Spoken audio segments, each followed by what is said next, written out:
Senhor presidente, senhoras e senhores deputados, trabalhadores da Assembleia Legislativa e todos aqueles que nos acompanham pela TV Assembleia, muito boa tarde.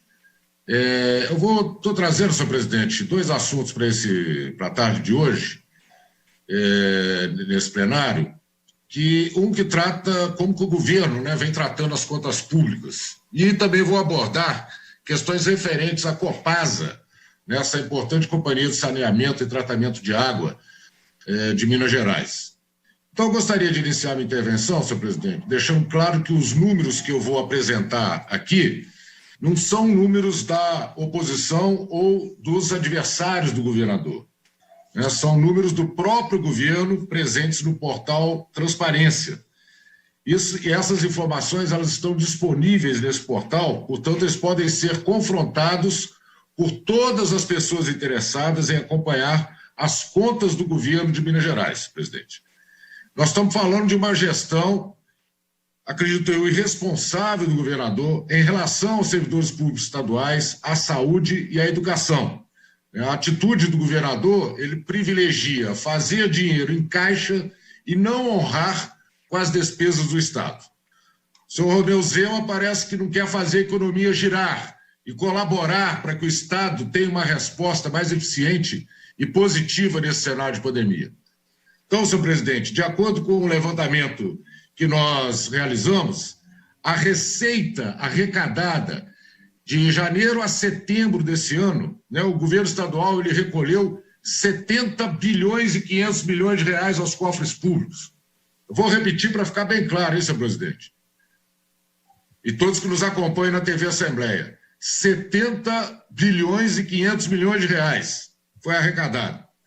Desse valor arrecadado, o governo tem compromissado, ou seja, empenhado 67 bilhões e 800 milhões. No entanto, ele efetivamente pagou 54 bilhões e 900 milhões de reais. Portanto, tenta em caixa 15,6 bilhões de reais para compromisso a pagar. Isso mesmo, viu, senhor presidente? São 15,6 bilhões de reais em caixa. Então, eu me pergunto, por que o governo está guardando dinheiro debaixo do colchão? Que compromisso é esse? O que o governo está fazendo com dinheiro em caixa? Está especulando com dinheiro público às custas do atraso do salário dos servidores? Eu entendo que o governador deveria vir a público e dizer aos servidores públicos estaduais que está atrasando o pagamento dos seus salários para especular com o dinheiro público, ou guardando para fazer dinheiro em caixa. É um verdadeiro absurdo, senhor presidente. E ainda aprova essa malfadada reforma da Previdência, dizendo que era isso que colocaria o salário dos servidores em dia, sendo que o dinheiro está lá, está em caixa. O governador não tem cumprido os compromissos que ele próprio criou em seu governo. Para ter uma ideia, eu vou trazer aqui para os senhores, à luz, as despesas atuais e os restos a pagar. Fundo Estadual de Saúde, 7,2 bilhões de reais. Secretaria de Estado da Educação, 2,9 bilhões de reais. O IPSENG, 39 milhões. FAPEMIG, 18 milhões. FEMIG, 47 milhões. Fundação Ezequiel Dias, 133 milhões. E pecúlio por modo de servidores, 94 milhões. Então, senhor presidente, a soma de todos esses restos a pagar perfaz um total de 10,7 bilhões de reais, de um total de 15,6 bilhões de reais em caixa. Ou seja, ele arrecadou 70,7 bilhões, pagou 54,9 bilhões, tem em caixa 15,6 bilhões e restos a pagar de 10,7 bilhões. Então, o governador não tem compromisso de colocar em dia os pagamentos da saúde e da educação, porque se ele pagasse 7,2 bi para o Fundo Estadual de Saúde e quase 3 bi para a Secretaria de Estado de Educação, você teria melhor qualidade dos serviços prestados à educação e melhor qualidade nos serviços prestados de saúde. Iria, de fato, valorizar os servidores públicos. Então, o que está acontecendo aqui, no nosso entendimento, é que o governo está fazendo caixa, deixando de repassar recursos para o Fundo de Saúde, deixando de pagar compromissos com a educação. É um vexame na administração do dinheiro público, senhor presidente. É a desvalorização dos serviços públicos, oferecendo à população de Minas Gerais serviço com limitação de investimento. Chamo a atenção novamente, e aqueles que quiserem consultar, está no portal da transparência, só buscar lá que vai chegar esses números. Eu queria também, já entrando no segundo assunto, senhor presidente, chamar a atenção de todos os mineiros e mineiras para uma das mais importantes empresas de saneamento e abastecimento de água no Brasil, que está aqui em Minas Gerais, que eu estou falando da Copasa. Eu destaco aqui a sua importância e vou apresentar alguns números, senhor presidente. Imagino que boa parte das pessoas talvez não deve ter o conhecimento exato da importância estratégica da Copasa e do tamanho dessa empresa, tanto para o tratamento e abastecimento de água, quanto para o tratamento de esgoto sanitário no estado de Minas. A Copasa hoje, senhor presidente, deixa eu só pegar minhas anotações aqui, ela oferece água para 641 municípios, o que equivale a aproximadamente 75% das cidades do estado, com abastecimento de água. E oferece tratamento de esgoto para 311 municípios, correspondendo a 36% das cidades mineiras. A Copasa tem hoje 4,4 milhões de ligações de água e quase 3 milhões de ligações de esgoto. A Copasa atende hoje 55% da população de Minas Gerais, 11,4 milhões de habitantes com tratamento de água, com rede de esgoto. Ela atende 8 milhões de habitantes, num total de 39% dos mineiros e das mineiras. Então, esses números, senhor presidente, revelam o tamanho e a importância da Copasa, não só para o Estado e o governo, mas também para todos os mineiros. Como a população de Minas hoje é de 20,8 milhões de pessoas, 11,4 são atendidos por uma estatal mineira que dá lucro e tem ótimos resultados. Para se ter uma ideia, a extensão da rede de água da Copasa supera os 56 mil quilômetros. De rede de esgoto, 28 mil quilômetros de extensão. Em relação aos investimentos, hoje a Copasa tem previsto para esse ano 813 milhões em investimentos. E a Copanor, que é uma subsidiária, tem 37 milhões em investimentos.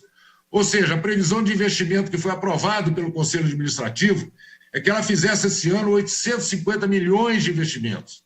E de acordo com as informações que nós tivemos com o Sindágua, que é o Sindicato dos Trabalhadores, dos Trabalhadores de Cesama, esses investimentos estão atrasados. Então, o investimento no primeiro ano, no primeiro semestre, foi de apenas 149 milhões. Aqui uma pergunta. Isso não quer dizer que ela não deveria investir mais do que ela investe hoje? Claro que sim, mas por que não faz? Capacidade para isso ela tem, e muita, senhor presidente. Isso significa dizer que o governo Zema é lento para a realização e não gosta de fazer investimentos públicos. Gosta de ficar falando mal das estatais. A Copasa, que eu chamo a atenção, hein, senhor presidente? Cristiano, a Copasa teve uma receita bruta de 4,7 bilhões de reais no ano passado e custo da ordem de 3,4 bilhões. Portanto, lucro líquido de 754 milhões de reais. Então, dentro da programação de investimentos para o período 2021 a 2024, a Copasa terá 5 bilhões de investimentos programados.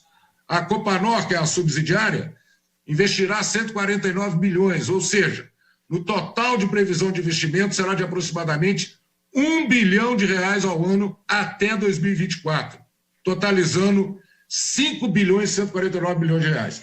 É importante colocar esses números todos para a gente poder chegar na discussão da desestatização, né? Qual que é o endividamento dessa estatal? É baixíssimo, senhor presidente, com cerca de 2,4 bilhões.